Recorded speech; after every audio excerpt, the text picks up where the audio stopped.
I will never follow a poor pastor. I will never follow a poor pastor. Never. Nothing will make me do it. See your face. See your face. Criticize me from now till tomorrow. I will never. I am Korede Komaya. I not go follow a poor pastor. I not go follow him. Never. Criticize me. That's why I'm criticizing you right now. You are a money monger. You are a promoter of greed, avarice, a promoter of materialism, and a promoter of lack of contentment. You are against the gospel of Christ. Because the true gospel is godliness with contentment. That is great gain. For it is certain we brought nothing into this world, and it is certain we will take nothing out of this world. So having clothes and food, let us therewith be content. Say, I'll never follow a poor pastor. Meanwhile, he himself is poor even now. He's poor. You're poor even now.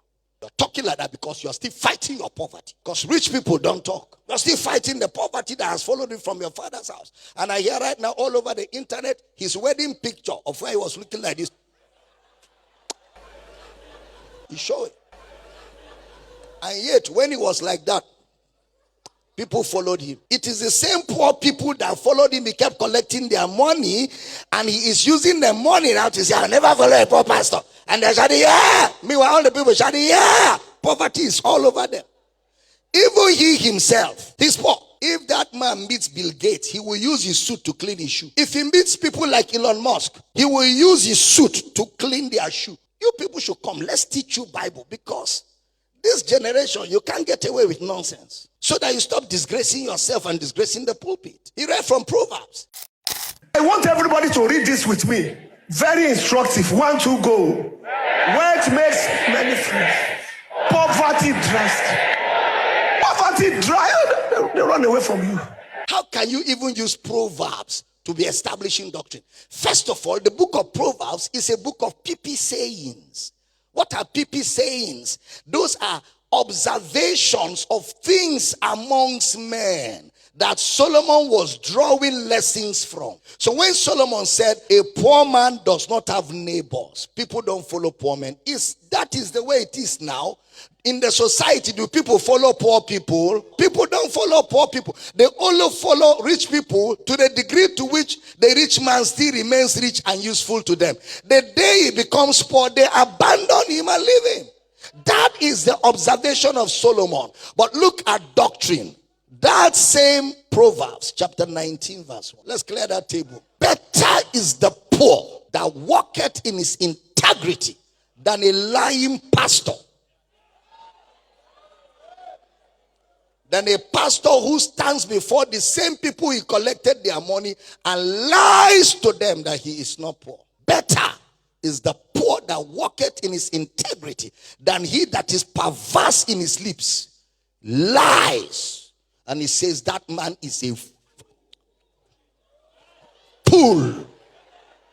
You see why we preach against materialistic gospel? Shall I say we can criticize it? In the book of Revelation, he said you think you are rich. He said, but you are poor, you are wretched, you are blind, you are miserable, you are destitute. That's what the book of Revelation calls such arrogance, such lack of humility, such profanity, such aggrandizement in idiocy. We are composing English for materialistic gospel. When I saw that video, I just said, Kazongo, yeah, Kamariaga.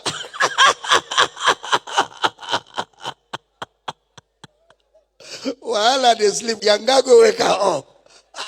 Look at it. Because thou sayest, I am rich and increase with goods and have need of nothing, and knowest not that thou art wretched and miserable and poor and blind and naked. Thus saith the Lord. You don't know, so let the Lord tell you. You are wretched, you are miserable, you are poor, you are blind, you are naked. Next verse. I counsel thee to buy of me gold tried in the fire, that thou mayest be rich, and white raiment, that thou mayest be clothed, and that the shame of thy nakedness do not appear, and anoint thine eyes with eye salve, that thou mayest see. If that pastor was my spiritual son, I will bring him home and beat him for being such a disgrace to the community of our faith. So pastors in the villages, pastors that are in remote areas where there can never be prosperity because of the location where they are, and yet they must stay there and endure and pastor those poor people there in that village. When they hear this nonsense you vomited, what do you think they feel like? I don't blame you, it's because you live in a city. Go to Sambisa Forest and pastor a church and come out and say, I can never follow a poor pastor. See your face. Let's go.